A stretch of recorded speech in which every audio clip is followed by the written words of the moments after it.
confirm na ikaw ang naglagay ng baril sa loob ng vault. Opo. Sino nag-utos sa'yo? Si Major Kiana po. So kung merong 27 million that was reported and 4.6, that is 31.6. But in accordance minention mo na binanggit ni Colonel Guevara na merong 2 million na binigay kila Michael Nobesio at merong binigay na 500 kay Major Magsalos. So sila pa lamang yung mga nabigyan. So in other words, 2 million plus 500. Well, yung iba, kung ano may binili nila, well, we'll never know. But of course, probably we'll be asking Colonel or what's your name? Garcia. PCMS Garcia, Your Oh, Honor. si Sergeant Garcia. Yes, oh, you can proceed, okay. Actually, merong first report na 4.6 ba million? Tapos merong 31 million na ang i-report nila ay 27. So if you add the two, it's more than 35 point something million. Hindi nasabi sa investigasyon na ito kung saan galing o nakuha yung 4.6. Pero yung 31 million na sinabi raw ng Chinese na nandun sa comfort room na chinek nila, 31 million. Pero there's no mention, wala pong sinasabi tungkol dun sa pera na nandun sa loob ng vault. And EcoBag. Yes, Okay, and so EcoBank. Thank you. Sergeant Garcia, please. You want to reply to the Yes, good afternoon, Your Honors. Ako po si Police Chief Master Sergeant Garcia, yung dati pong Chief Clerk ng DSUU. At dahil ako po yung dating Chief Clerk, meron po akong alam na nangyari tungkol dun sa question nyo po na 4 million.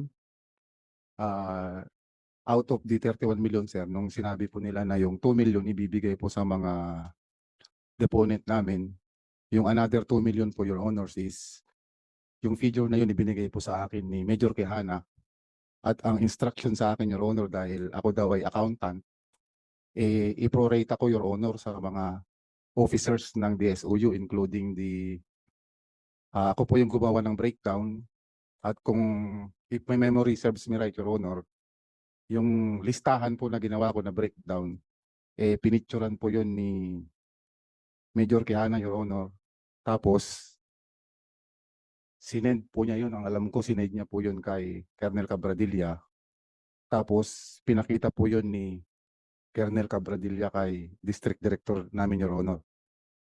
Tapos po, Your Honor, kung hindi po ako nagkakamali, ang sinabi po sa akin sa breakdown, with all due respect to our former District Director, Your Honor, ang sinabi po sa amount nilagay ko kay District Director, Your Honor, is 500,000. Yung chief at saka deputy, tigo 150. Tapos, again, sige. So aside sa 31 plus 4 million, that is 35.6. So, yung breakdown ng 150 saan napapunta? bale po yung, Your Honor, yung sa 2 million nga po, bale 500, dalawang 150 po si Colonel Guevara at saka si Major Quijana. Tapos sa isa pang officer namin, sir, 100 kay Captain Menes. Tapos sabi pa nila, i-include ko daw si Sir Magsalos, another 100. Tapos the rest po, doon na po sa mabababang pulis sa kasama sa operating. So sino nagsabi niyan? Si Major Quijana po, Your Honor. Pero I would like to make it a point, Your Honor, na wala naman po kaming natanggap na pera doon sa pinabreakdown sa akin, Your Honor. And at the same time, yung mga pinangako 300,000, talagang nakarating ba yun o hindi nakarating? Wala pong nakarating, Your Honor. Yeah. Basta yung sa akin, Your Honor, is nung pinakompute po ako yun, Your Honor, is para fair naman po, inireport ko pa yun sa aming District Director, Your Honor, na pinagko-compute po ako ng figure na 2 million, Your Honor. Sino nagpa-compute sa kayo? Nireport ko po kay General Mariano, Your Honor, yung pinakompute sa akin na 2 million. So ang nagpa-compute sa iyo si Major Quijana po, Major Your Honor. Quijana. At pinakita mo kay General Mariana? Bale, hindi ko na-picturean, Your Honor, eh. Pinicturean po ni Major Quijana, Your Honor. Ang alam ko, sinend niya po yung picture kay Sir Cabradilla, Your Honor.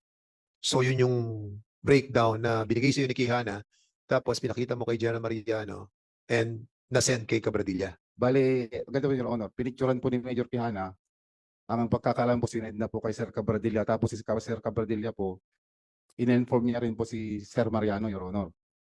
Okay. So, controller siya, kaya dapat doon nyo. Ang sakit din sa damdamin itong ano. Well, tanong ko sa para iba muna natin issue. So, din sa mga deponents, meron kayo kasi sinumpaang salaysay, no? Doon sa pagtetestigo nyo. During that time, at sinasabi nyo na napuwersa kayo. And now, you have written an affidavit, no? So, ang pinaninindigan nyo na affidavit is what you have recently signed. I mean, yung pinirmahan nyo nung nakaraan na inyong salaysay, yun ang inyong paninindigan. Gusto lang namin malaman sa hearing na to. Michael, Your Honor, hindi po kasi namin alam kung anong ibig sabihin po ng deponents, Your Honor. so nung nag-file ka doon ng bilang deponent nung search warrant, pumirma ka, kinausap ka ng judge doon, di ba? Yes po, Your Honor. During the time na nag-uusap-usap kayo, ano sinabi sa'yo ng judge during that time? Andun si di ba? Si Kihana, di ba? Yes po, Your Honor. Magkakasama po kami. Okay. Anyway, pumirma ka doon, di mo naintindihan. So, sa inquest, kasama rin ka, ikaw kasama ka eh. Andito, ito yung sinasabi ko, yung inquest, na kung saan ay ikaw ang tumitestigo. Opo, Your Honor. Pinilit po niya akong maging witness. So, Kaya po. ngayon to ay meron kasi nung paang bagong affidavit at doon ang paninindigan mo yung panibagong affidavit. Yes po, Your Honor. Ganon din si Rainier. Rainier. Opo, Your Honor, meron. Okay, thank you. And sa kay Richilda Morales, meron ka kasing sinign na ikaw ang tumistigo. And now, I have given a copy na nagre-recant ka doon sa mga sinabi mo noon. Is this true? Na binabawi mo yung pagtetestigo doon sa mga Chinese na nasa 1811? Hindi ko na po alam kung ano po yung mga nakalagay dyan. Hindi mo na alam kung ano mga pinipirmahan mo. Dahil sinasabi ko, di ba, ikaw ang ginamit na testigo doon sa sa mga Chinese, no? So ngayon, meron kang bagong pinirmahan with yung lawyer nyo, no? So, binabago mo yung unang salaysay mo. Po. Okay. So, in other words, meron kang different affidavit na pinirmahan. Yes or no? Okay, yes. Okay. Okay. So, before we end, no? Congressman, meron ka pa? Quick lang to, Mr. Chairman. Okay. Yung sergeant kanina, sino ngayon? Garcia. Sergeant Garcia. Anyway, parang kasi sa lahat na mga nag-testify dito, ikaw yung diretsong magsalita kung talagang anong nalalaman mo eh. And that includes the detail. Napaka-detalye pa nga eh. Ako naniwala talaga kasi. Now, ganito na lang kasi yung baril, pinakyat sa kay Rainier, no? Sa malapit sa pintuan mismo ng 1811. Na actually, kaya hindi niya raw matandaan. Pero pag pina-review namin yung video, and I will do it next hearing para hanapin talaga yung pag-akyat ni Rainier, saka makita natin kung sinong binigyan ng bag na may baril, lalabas at lalabas din. Now, do you have any knowledge kung sino yung tumanggap ng baril from Rainier? Unfortunately, Your Honor, wala po akong personal knowledge doon Okay, sa wala ka. baril dahil ang alam ko siya lang, Your Honor, yung naririnig ko yun is yung mga entering party po kasi ang nauna doon, Your And Honor. who is those entering party? Bali, ang entering party po, Your Honor, na nauna doon is sina Lieutenant Colonel Guevara, si Major Quijana, Major Magsalos, PSSG Desder, PMSG De Leon, PSSG Democrito, PSSG Ruiz, Your Honors.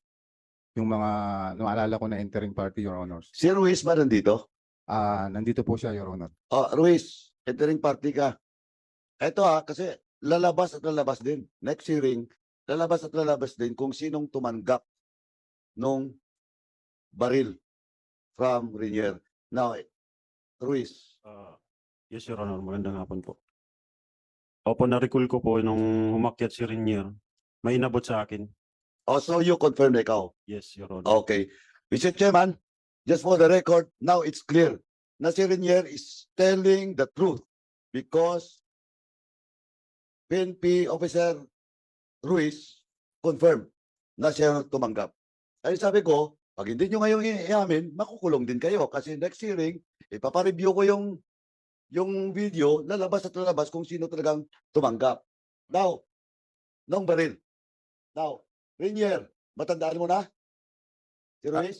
Actually, nasa video yan eh. Nga, Nasa video yan. matandaan mo na? Opo, Your Honor. Ma-recall mo na? Opo. Sigurado ka? Yes po. Oh. May kita naman po yun sa video. Oh, so, confirm na. Thank you.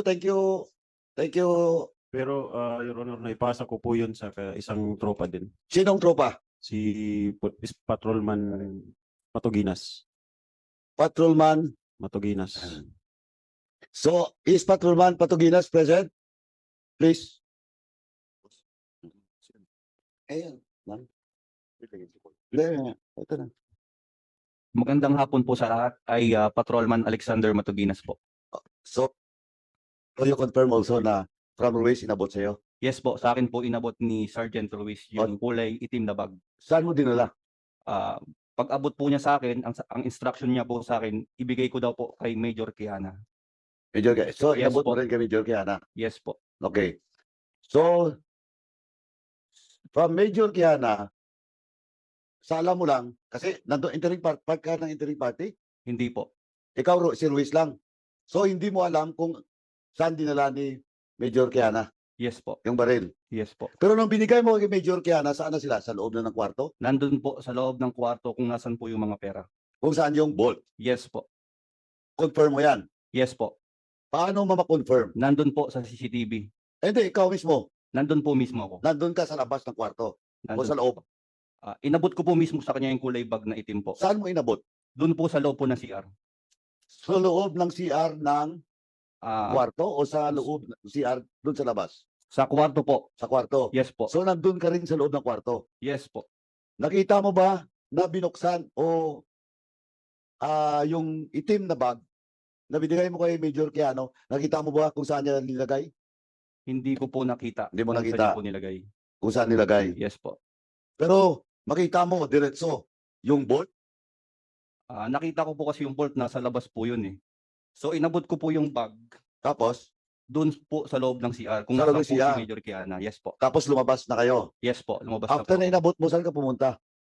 Doon na po sa sala po. Sa sala. Opo, So dahil- wala ka na sa loob ng kwarto. Yes po. Wala na So po. kaya hindi mo nakita na yung hawak-hawak mong bag na binigay kay Major Kiano, hindi mo nakita kung saan niya nilagay. Yes po kasi pinalabas na po niya ako. O sino pa yung mga nandun sa loob? Doon po si Sergeant Martin. Then yung ibang mga tropa sila Demokrito. Sino pa? Ah, Demokrito, yun yung Investigators. Demokrito, yun yung na-contempt, di ba? Tama? Tama po. O yung nakailera dito. Yes po. Sino pa? Yung una, sino yun?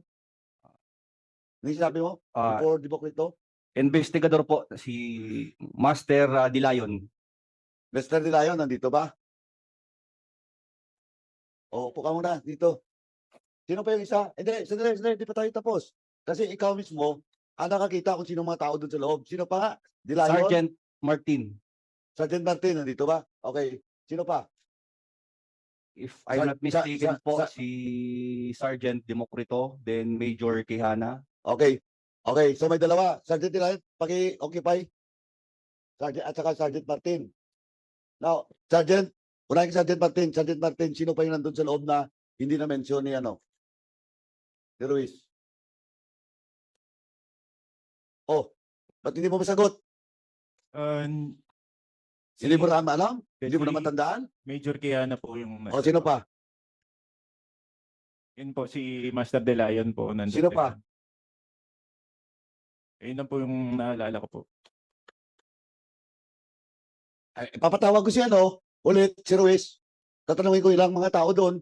Sige po. Yun lang Oh, po. ganito, nakita mo kung saan nilagay yung black bag? Opo, sa may upuan po. Upuan. Opo. Saan na-recover yung baril? Sa Bolt po. O, sino naglagay doon sa bolt? Ako po. Ikaw. Okay. So, confirm na ikaw ang naglagay ng baril sa loob ng bolt. Opo. Sino nagutos sa'yo? Si Major Kiana po.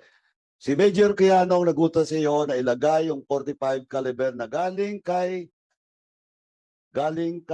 Rainier, no? Galing kay Rainier na inakyat hanggang sa nilagay sa bolt. Ikaw mismo naglagay. Nandun ba si Colonel Guevara? Wala po. Hindi ko po Pero ang alam ko po, dalawa lang po kami ni Major Kiana. Dalawa lang kayong naglagay sa bolt. Okay. Sadali Sergeant Dirayon, Yes, do you confirm the yes, statement? if I may. Yes. Yes po, Your Honor, kasi pinalabas po ako. Pinalabas ka. Ni Sir Quijana at naging busy na po ako sa interviewing sa mga Chinese. Okay, so in short, ang naiwan na lang sa loob ng kwarto in which nandun yung bolt, ikaw na lang at saka si Major Kiana. Tama? Opo. Okay. After that, after na ilagay nyo, anong nangyari? Pinalabas na rin po ako ng kwarto po. O, sino na lang naiwan doon sa loob? Si Major na lang po. Siya na lang, Kiana. o isa. Pero nang lumabas ka, maliban sa baril, nakita mo na yung mga pera. Opo. Nakita ko po yung mga pera po sa bolt. So, may perang bolt. Meron po. Ano yung pera sa bolt? Nakabalot ba? O nakaano lang? Nakasalansan lang po. Salansan. So, sino ang naglagay ng pera doon sa bag at saka eco bag at saka doon sa karton na ibinaba doon sa sasakyan ni Major Quijano? Hindi ko na po nakita. Hindi mo na nakita. Hindi na po. So, pero nakita mo yung pera, hindi pa nakabalot. Hindi pa po. Nung linabas sa kwarto, nakita mo rin na may mga Hindi ko na po napansin na hindi mo na napansin. Sergeant Tilayon, nakita mo ba yung may nilabas doon? Hindi po. Hindi rin. Pagpasok ko po sa CR, wala akong nakitang pera po doon. No. Sa totoo. Nung nilabas na yung mga karton, Hindi po. Wala po ako nakita. Kasi naging busy po ako sa mga Chinese na nag-interview. okay. Yes, sir. So, Mr. Chairman, establish na, Mr. Chairman, mismong pulis, nag-testify, itong si Major Diana, siya talagang utak kasi siya lang naiwan doon at saka si Actually, Major. Congressman Paduano, last week pa lang established na eh. Yeah. But we are trying to give them a chance. But, pero in short, Mr. Chairman, sinasabi ko lang, yung testimony ng deponent na siya mismo ang nagbitbit ng baril, na dinideny pa kanina, ngayon confirm na indeed, baril yung inakyat na doon, sinalo ni Ruiz, binigay sa isa, sila na lang ni Kiana at saka nung isang pulis. So, thank you, Mr. Chairman. Yeah, ang mahirap